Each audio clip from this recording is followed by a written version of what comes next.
মনে হচ্ছে যেন সূর্য পৃথিবীর আরও কাছে নেমে এসেছে।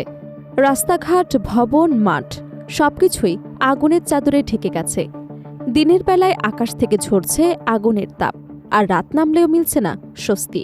বাতাস পর্যন্ত হয়ে উঠেছে উত্তপ্ত। ইউরোপের আকাশে নেই কোনো যুদ্ধ বিমান, তবু চলছে এক নীরব যুদ্ধ। প্রকৃতির সঙ্গে মানুষের লড়াই। ফ্রান্স, যুক্তরাজ্য এবং স্পেনে এমন ভয়াবহ তাপপ্রবাহ দেখা দিয়েছে যা বহু দশকের ইতিহাসকেও ছাড়িয়ে গেছে।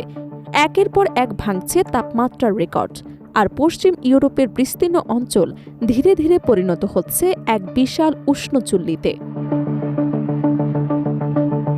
পশ্চিম ইউরোপ জুড়ে চলমান তীব্র তাপদাহ নতুন করে উদ্বেগ তৈরি করেছে জলবায়ু বিশেষজ্ঞ ও সাধারণ মানুষের মধ্যে। ফ্রান্স, যুক্তরাজ্য এবং স্পেনে একের পর এক তাপমাত্রার রেকর্ড ভাঙছে।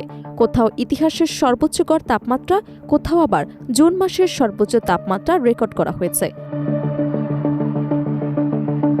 ফলে অঞ্চলটির কোটি কোটি মানুষ চরম দুর্ভোগের মুখে পড়েছে।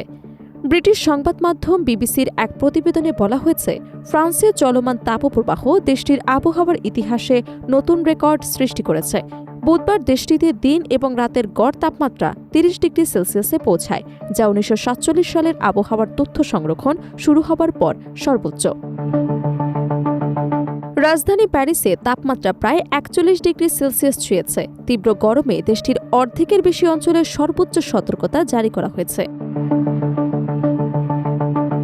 প্রচণ্ড তাপদাহের কারণে ফ্রান্সে বিদ্যুতের চাহিদাও অস্বাভাবিকভাবে বেড়ে গেছে। এর ফলে পশ্চিমাঞ্চলের হাজার হাজার পরিবার বিদ্যুৎ বিচ্ছিন্ন হয়ে পড়েছে। স্থানীয় প্রশাসন বাসিন্দাদের অপ্রয়োজনে বাইরে না যাওয়ার পরামর্শ দিয়েছে, যদিও আবহাওয়াবিদরা আশা করছেন শুক্রবার থেকে তাপমাত্রা কিছুটা কমতে শুরু করতে পারে। শুধু ফ্রান্স নয়, যুক্তরাজ্যেও ভাঙছে তাপমাত্রার রেকর্ড। দেশটির হ্যাম্পশায়ারের গোসপোর্ট এলাকায় বুধবার তাপমাত্রা ৩৬.১ ডিগ্রি সেলসিয়াসে পৌঁছেছে, যা জুন মাসে রেকর্ড করা সর্বোচ্চ তাপমাত্রা। আবহাওয়া বিভাগ সতর্ক করে জানিয়েছে, কিছু এলাকায় তাপমাত্রা ৩৮ ডিগ্রি সেলসিয়াস পর্যন্ত পৌঁছাতে পারে। সাধারণত শীতল আবহাওয়ার জন্য পরিচিত যুক্তরাজ্যে এমন তাপপ্রবাহ জনজীবনে বড় ধরনের প্রভাব ফেলেছে। স্পেনে পরিস্থিতি উদ্বেগজনক। দেশটির আবহাওয়া সংস্থা জানিয়েছে, সোমবার ও মঙ্গলবার দৈনিক গড় তাপমাত্রা ছিল যথাক্রমে ২৮.০৮ এবং ২৮.১৭ ডিগ্রি সেলসিয়াস। ১৯৫০ সালের পর জুন মাসে এটির সর্বোচ্চ গড় তাপমাত্রা।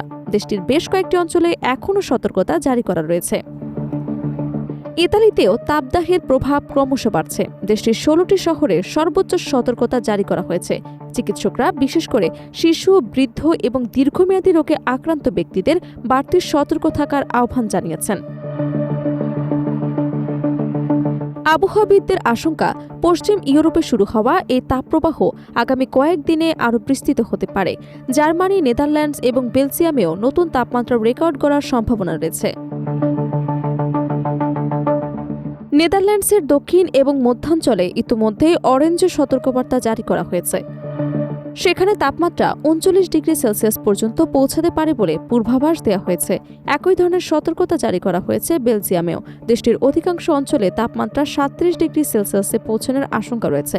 এছাড়া আগামী কয়েকদিনের মধ্যে পোল্যান্ড, ক্রোয়েশিয়া এবং হাঙ্গেরিতেও তাপদাহ ছড়িয়ে পড়তে পারে বলে সতর্ক করেছেন আবহাওয়া বিশেষজ্ঞরা। বিশেষজ্ঞদের মতে, সাম্প্রতিক বছরগুলোতে ইউরোপে তাপপ্রবাহের তীব্রতা এবং স্থায়িত্ব উল্লেখযোগ্যভাবে বেড়েছে। জলবায়ু পরিবর্তনের প্রভাবে এমন চরম আবহাওয়া পরিস্থিতি আরও ঘন ঘন দেখা গেছে। ফলে ভবিষ্যতে এ ধরনের তাপপ্রবাহ আরও ভয়াবহ রূপ নিতে পারে বলে আশঙ্কা করা হচ্ছে। একদিকে যখন মানুষের গরমের সঙ্গে লড়াই করছে, অন্যদিকে বিজ্ঞানীরা এটিকে বৈশ্বিক উষ্ণায়নের আরেকটি সতর্ক সংকেত হিসেবে দেখছেন। পশ্চিম ইউরোপের এই তাপদাহ শুধু নতুন রেকর্ডই করছে না, জলবায়ু সংকটের ভয়াবহ বাস্তবতাকেও নতুন করে সামনে এনে দিচ্ছে।